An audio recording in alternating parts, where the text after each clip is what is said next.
La factoría es fundada el día 6 de diciembre de 1900 por don Domingo Juliana y Albert, comerciante obetense, don Ceferino Valdés y González, médico gijonés, don Julián Creus y Marsans, industrial barcelonés, y el gijonés don Daniel de la Cerra y Cerra, con un capital inicial de 500.000 pesetas, bajo el nombre de la constructora gijonesa Sociedad Anónima.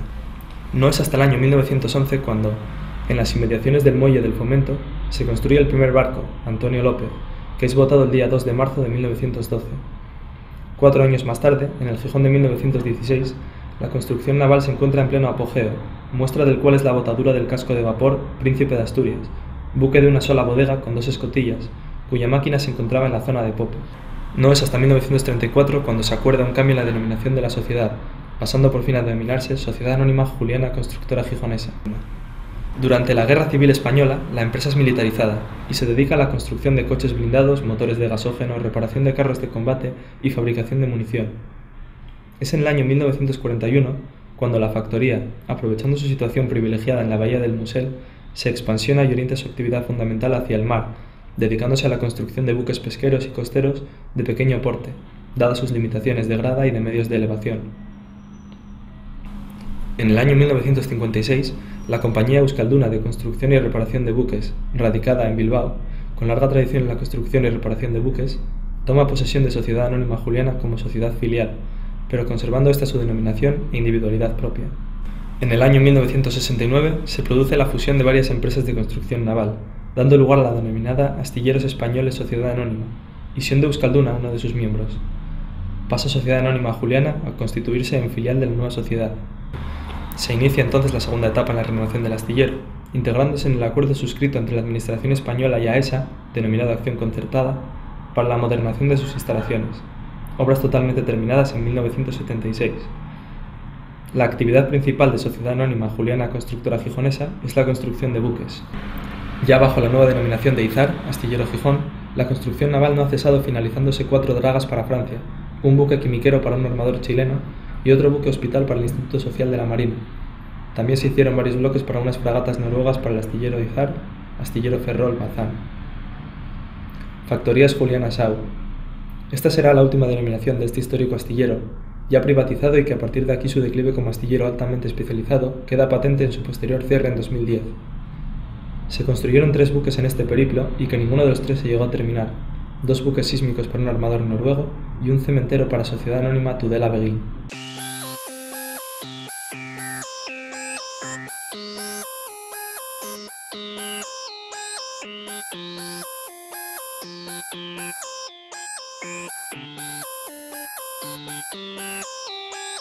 Prevenir las enfermedades debidas al trabajo, a la exposición a tóxicos, a las posturas, a muchas otras cosas.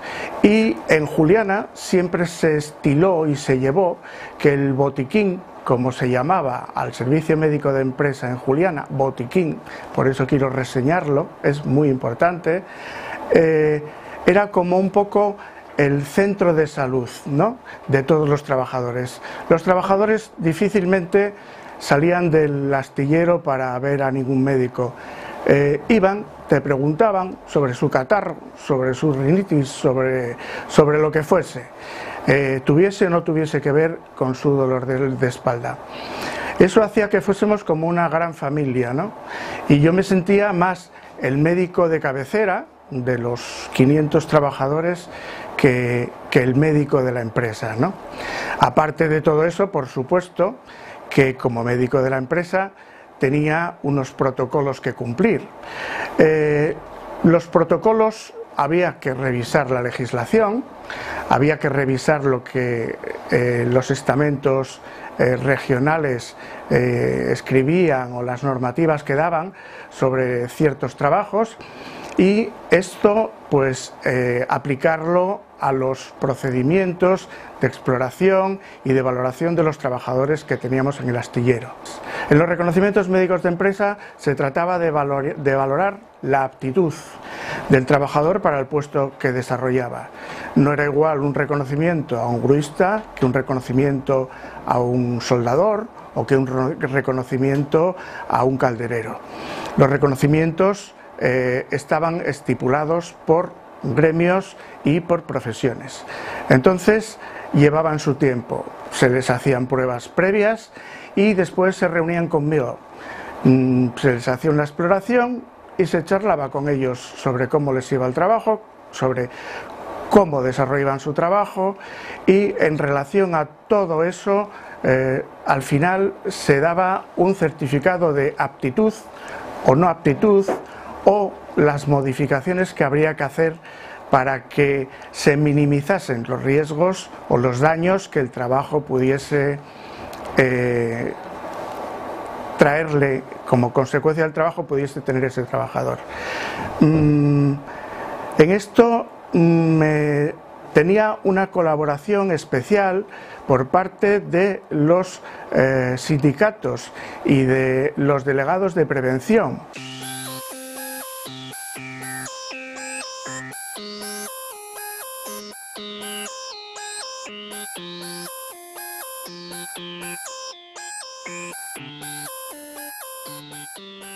Barcos buenos fue el Otila, el Flag, uno que era para Marruecos.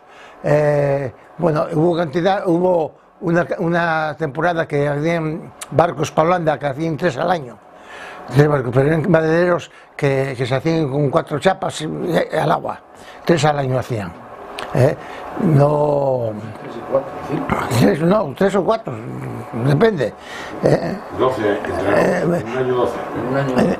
Un año 12. Ah, bueno, hubo una sección de que hicimos para Fidel unos barcos pesqueros de última tecnología. Que andaba un señor Borrego en la emisora, porque había una emisora muy potente, y hablaba desde el astillero, hablaba a Cuba, pero tanto hablábamos que la policía vino una vez a ver qué pasaba allí, quién era el que estaba con aquello, y yo, no, nadie. Desde aquel día no se tocó más la emisora. Era muy eso. Luego que, claro, esto así de golpe, pues está un poquitín difícil, ¿no?, de contar.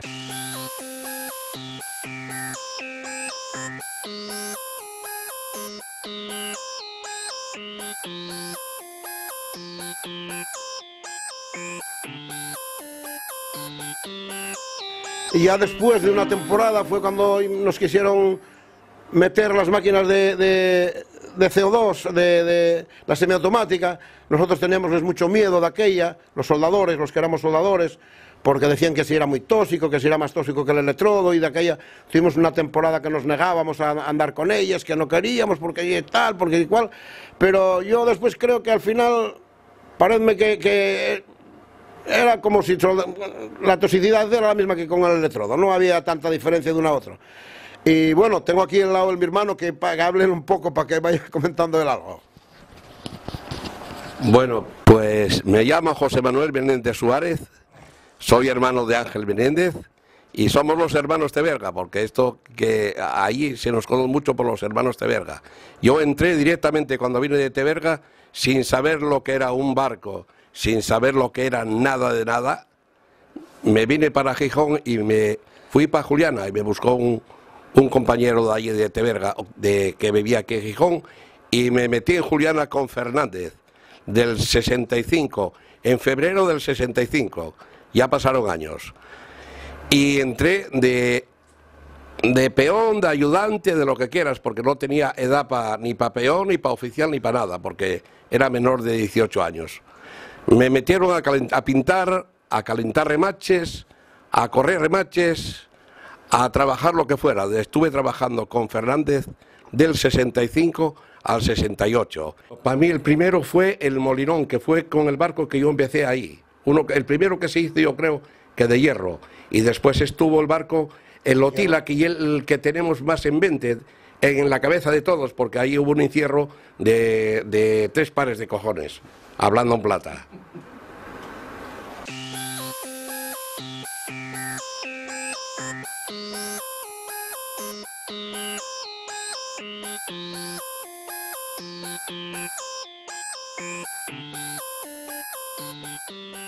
de lo que yo conozco, igual perdimos ya 15 o 20 compañeros de males enfermedades, y eso para mí el 80 o 90% bien todo derivado de los trabajos que hacíamos, eso sin la menor duda. Todo el acero inoxidable y todos los trabajos, el galvanizado, todo eso es puro veneno, eso está demostrado que hay puro veneno, y eso había que hacerlo, y para hacerlo hay que tragarlo, y había que estar allí, y la minería y mala, y el mar y malo y tal, pero esto del sector naval, con los adelantos que se hicieron y todo tal, pues era muy tóxico, muy perjudicial para la gente que ahora lo está pagando.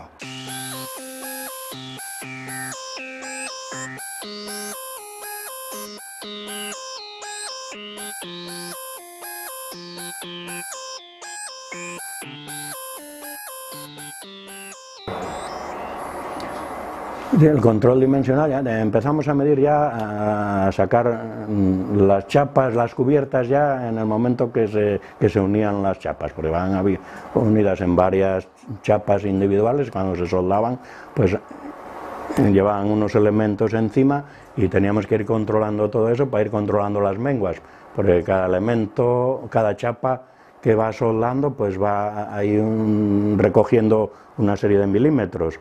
Cada elemento que lleva longitudinal o transversal también recoge una serie de milímetros. Eso hay que llevarlo todo controlado para que después, a la hora de poner lo que lleve, de trazarlo, de poner lo que lleve encima, que tenga la medida perfecta que tiene que tener. Entonces eso iba todo calculado, ya estaba más bien en la oficina técnica también, y oye, intercambiábamos datos con las menguas que había tenido el material, porque claro, tampoco era siempre el mismo material.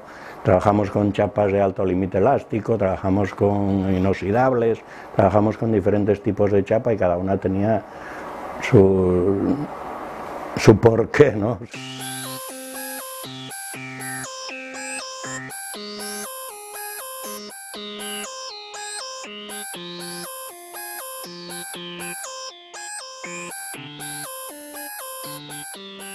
El sistema de trabajo era malísimo, era infernal.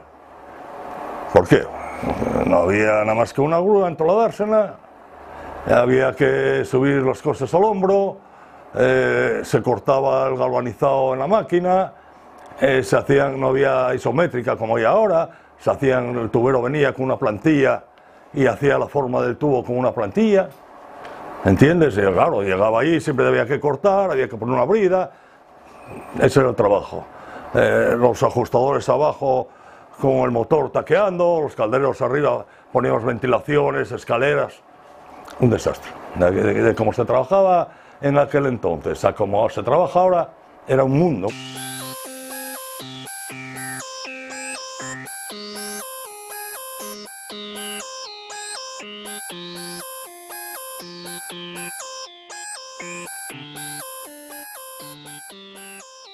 Aquí hay una gente que dice que estas normas son las normas que hay para la construcción naval y hay que seguirlas. Y a partir de ahí entonces el astillero ganó en calidad y ganó, bueno, vinieron unos barcos, vinieron unos quimiqueros, primero normales, pues con acero inoxidable, que era ya el top de la construcción naval. Los hicieron el barco hospital, se tiraron unas dragas, unas para Francia, otras para Bélgica, con una calidad muy buena también, bueno, quedaron encantados con ellos.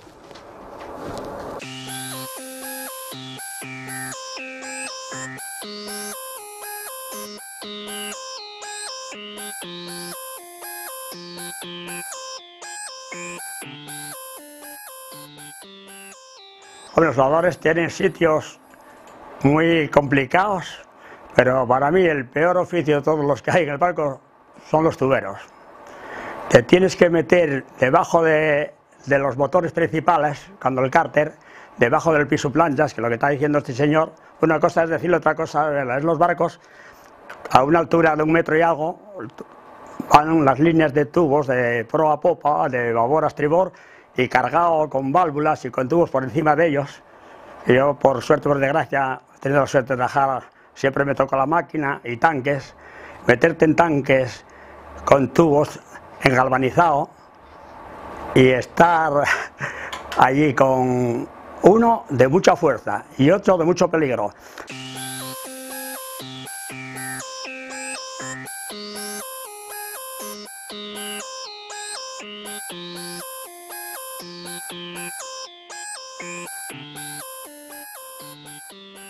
Yo creo que la construcción naval en España se hacía un poquitín a la carta del armador y estabas modificando y cambiando durante toda la construcción parte del barco, mientras que esa gente te decía son prototipos y este es el barco y vale esto, lo quieres o lo dejas, y después los acabados y demás, a última hora cuando te vienen compañías con unos barcos sofisticados como los saltos que fuimos dando nosotros en estos años de vivencia que tuvieron el astillero. Yo recuerdo cuando se construían los madereros para ir a Guinea a buscar madera y tal, ibas a la proa y la ducha que tenían era un tubo lleno de agujeritos y por ahí pasaba el agua, caía y te duchabas.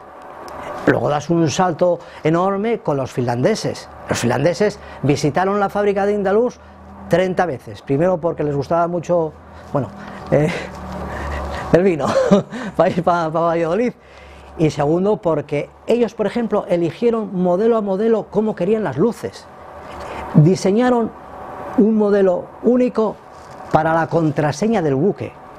Generalmente la chimenea va a la contraseña del buque, del armador o de la compañía, ¿no? Bueno, pues ellos un foco no, era una especie como un tubo fluorescente que servía para estar a la intemperie, con lo cual llevaba una protección de lluvia y demás muy importante, expresamente para la contraseña. Diseñaron también, que luego tuve yo la oportunidad de verlo ya en catálogos, como para vender al público general, ¿cómo se llama? La lámpara de mesita de la mesita de la cama, de la habitación, que recuerdo que eran como una especie de tipo de seta color naranja, diseñadas por ellos. Todo eso son digamos, pretensiones que tiene el armador y nosotros, todo eso se hacía. Y ya te digo, cuando se hicieron también los primeros barcos químicos, una exigencia que se gastaba un montón de horas era en calderería, por ejemplo, en que había que matar todos los cantos, redondearlos, pero ojo, no matarle la esquina así, sino te especificaban el diámetro que tenía de redondez esos cantos.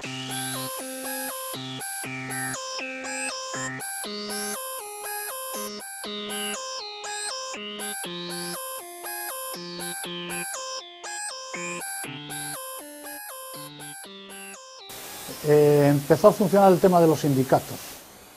Ya funcionaban en la época de Franco, pero muy clandestinamente y con mucho miedo. Pero luego ya estaba organizado y allí todavía los sindicatos tenían uniones y funcionaban bastante bien. O sea, cada uno podía pertenecer al sindicato o no. Podías ir por tu cuenta. Pero cuando ya llevábamos unos años con el funcionamiento de los sindicatos, ya había muchas traiciones por parte del sindicalismo hacia los trabajadores.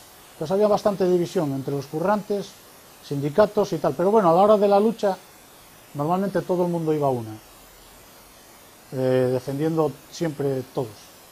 Cuando volvías, estabas una temporada tranquilo y empezaban otra vez las traiciones.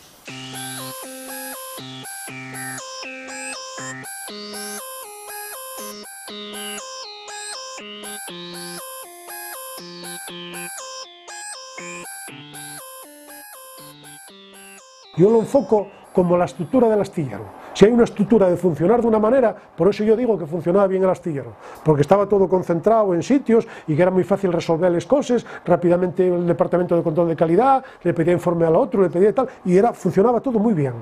Pero no porque fuéramos, sino, yo personalmente me parece que la infraestructura, y venían chavales jóvenes son muy buenos, y son un chaval que venga preparado y que venga tal, y que quiera trabajar, yo lo mejor que hay.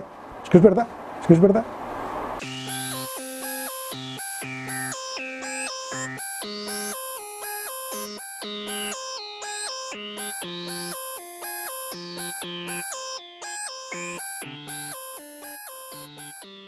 $2,7 millones de euros, creo recordar, que eso lo vale el puente grúa, un astillero que acababan de renovar máquinas, bueno, lo habían dejado nuevo, el astillero lo habían dejado nuevo, totalmente nuevo. Transformadores, pasillos de grúas, bueno, máquinas de soldar, en fin. Lo regalan, 2,7 millones de euros. Pero señores, aquí lo importante aquí lo importante es que parece ser que los únicos que estaban enterados que esto era un fraude eran los trabajadores de Constructora Gijonesa.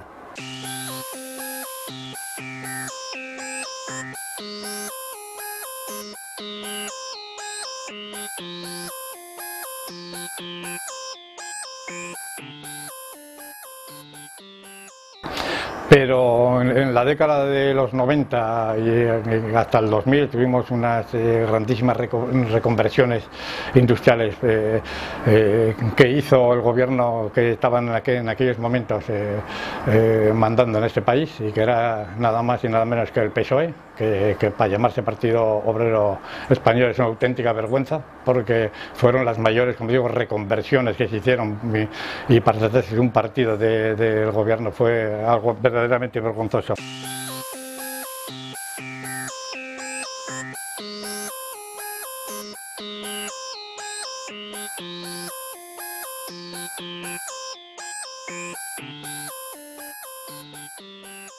Se acumulan problemas y tal, con lo cual la gente, los trabajadores de Juliana, son unos trabajadores sacrificados en muchos sentidos.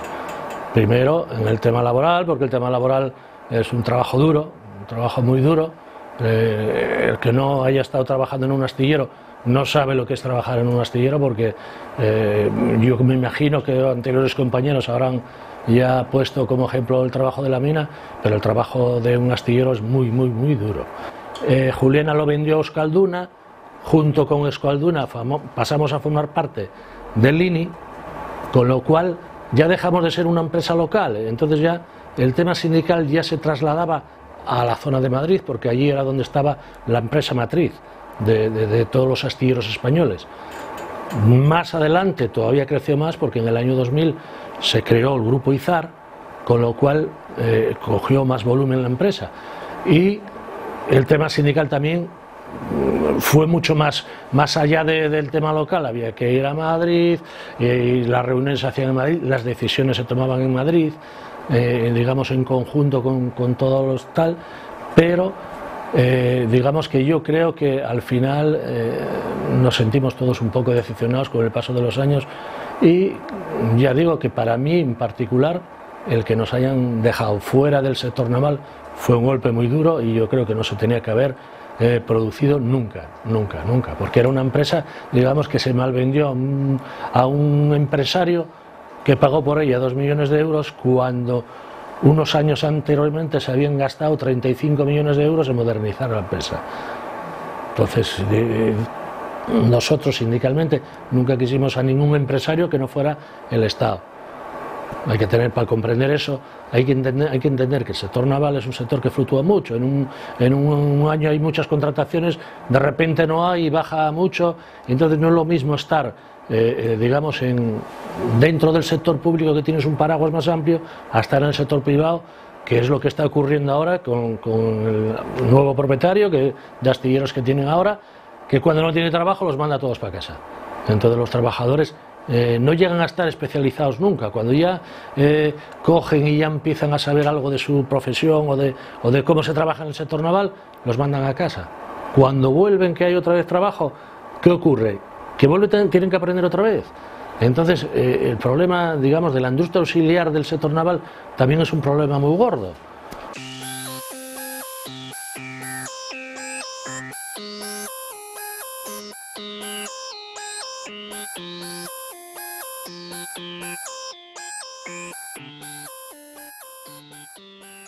¿Qué fue Juliana? Juliana es una institución para Gijón, es una institución para el Natahoyo, para la Calzada, que es donde vive la mayor parte de los trabajadores que componían la plantilla. La labor de recursos humanos es, ya os digo, tremendamente extensa. Parte de la relación personal con los trabajadores, donde los conoces todos, conoces sus virtudes, sus defectos, sus problemas familiares, personales, al final lo acabas sabiendo todo, mucho más que el cura de la parroquia, al que sea católico. La relación con los organismos, a los cuales hay mucha gente que dice, es que los organismos públicos, yo no tengo nada más que hablar bien de ellos, tanto la Seguridad Social como la Inspección de Trabajo, como la dirección provincial, como la agencia tributaria, a la cual nos mandaba todos los años inspectores para dar cursos, porque las declaraciones de la renta del 90 y tanto % de los trabajadores lo hacían los sindicatos dentro del astillero, y venía para que no gastaran, venían inspectores de Hacienda a dar cursillos a las personas que lo iban a hacer para que lo hicieran allí. Pues con los organismos públicos yo tuve una relación excepcional.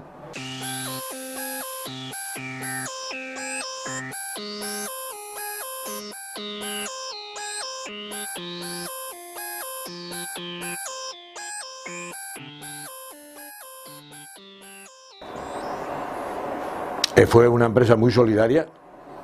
Allí tuvimos paros, desde parar por los palestinos, por el convenio del metal, que a nosotros nos afectaba porque teníamos convenio propio, parar por los compañeros de Naval Gijón, parar por los compañeros de Ensidesa, que tampoco nos iban nada, o sea, no nos iba en el sentido personal porque no nos afectaba. Pero bueno, había un paro convocado y se paraba. Y si había que salir hasta el ayuntamiento a dar unas voces, también salíamos.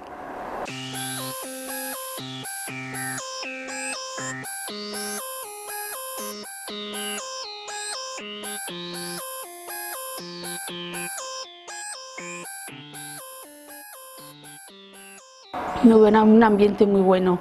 La verdad que yo nunca he tenido queja, al contrario. Estoy muy agradecida de haber trabajado en ese astillero, sinceramente, porque yo conocía al astillero de toda la vida, de cría, pero cuando entré y empecé a trabajar ahí, siempre he dicho que estoy muy agradecida.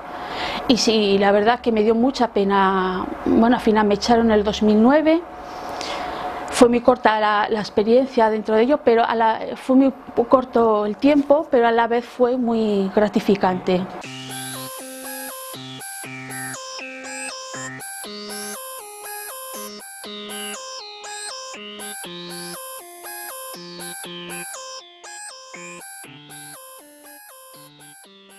A mí me metieron a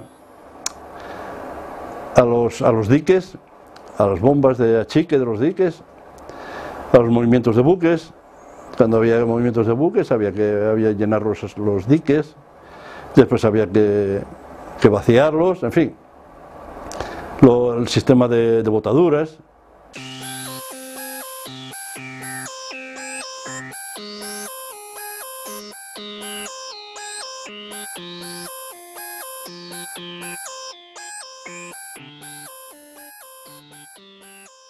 Esa época, porque cuando expedienten a uno, pues aunque a mí no me preocupaba demasiado, porque sabía que no me iban a expulsar prácticamente, ¿no? Porque por aquello no, pues claro, la familia sí sufría por eso.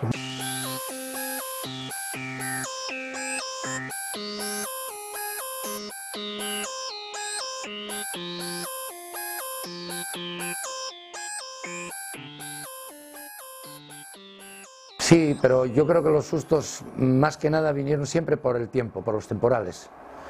Porque las grúas había que siempre tenerlas muy bien sujetas, porque si no el viento igual te las desplazaba por la vía y se dieron la circunstancia de chocar grúas y ocasionar averías importantes. Y llamarte, a mí me llamaban a cualquier hora del día y de la noche. Cuando había una emergencia, yo primero tenía un busca y luego ya me dieron un teléfono móvil de estos grandes. Y luego ya pasamos a los móviles que hay ahora. Yo sigo teniendo el mismo número que tenía de aquella, cuando empecé.